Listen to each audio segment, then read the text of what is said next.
Hi అండి. విజయవాడ వచ్చి దుర్గగుడి దర్శనం చేసుకున్నాక పున్నమి ఘాట్కి తర్వాత ఇంకొక మంచి ప్లేస్ మీ ముందుకు తీసుకొచ్చేసారండి. ఏంటో తెలుసా?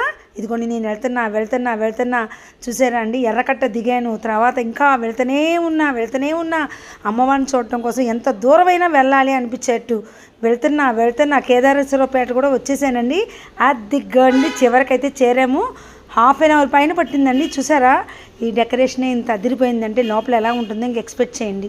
చాలా అంటే చాలా బాగుందని తెలిసి మేము ఎంత దూరమైనా వెళ్ళాము. 11 ఏళ్ళకు ఒక్కసారి వచ్చే ఈ కాత్యాయని అవతారం చూడటానికి వెళ్ళాము. నిజంగానే అమ్మవారు దర్శనము, అమ్మవారు అసలు ఆ అందము, అసలు అమ్మవారి అలంకరణ చెప్పడానికి మాటలు లేవండి. No words.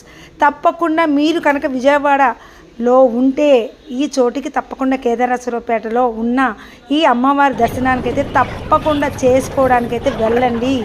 రోజుకొక అలంకారం. ఈరోజు చూసారా అమ్మవారి అలంకారం ఎంత అందంగా ఉందో.